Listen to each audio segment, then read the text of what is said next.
He hasn't even been sworn in yet Trump's Truth Social taunts have officially begun, and his latest target, Panama.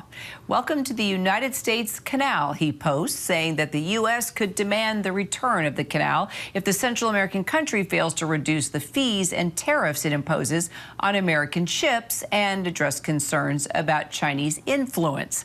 Just to give you a little background, around 14,000 ships reportedly pass through the Panama Canal each year. The U.S. first opened the narrow route back in 1914, allowing cargo vessels to travel between the American continents rather than having to circumnavigate them. And that reduced transit times, but control of the canal was the transfer from the U.S. to Panama in 1999 as a result of a treaty in 1979 under President Jimmy Carter, which Trump said was foolish. Now he's making a promise to push the sovereign country to hand over its territory, making this bold claim in front of the audience at the Turning Point USA conference. Take a listen.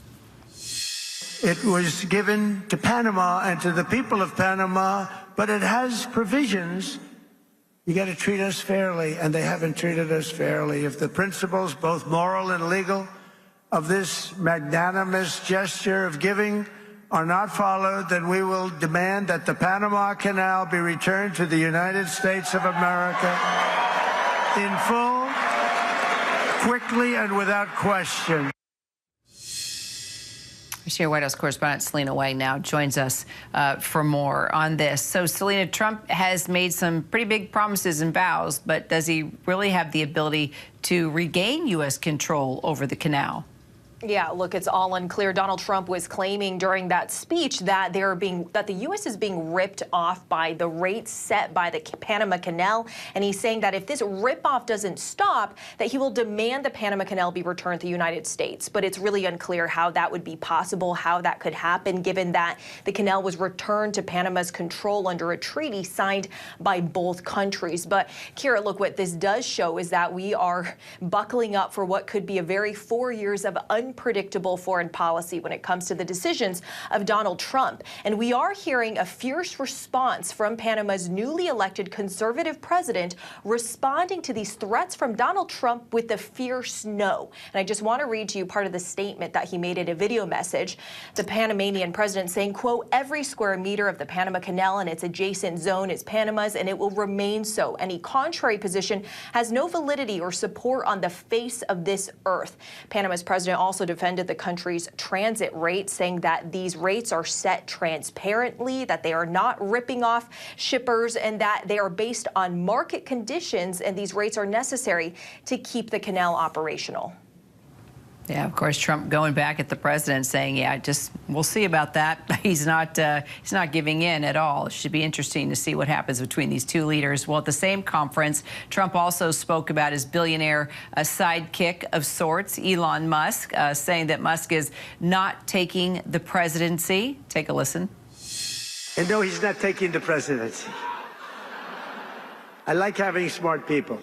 You know, they're on a new kick. Russia, Russia, Russia, Ukraine, Ukraine, Ukraine, all the different hoaxes. And the new one is, President Trump has ceded the presidency to Elon Musk.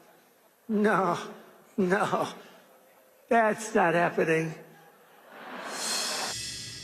It's kind of interesting because there have been a lot of folks out there putting out some images depicting Elon Musk sitting at the desk in the Oval, among other images that are actually quite humorous. Why do you think he had to make that point clear? I wonder if we're already seeing a little war of egos or maybe even a little jealousy on behalf of the president.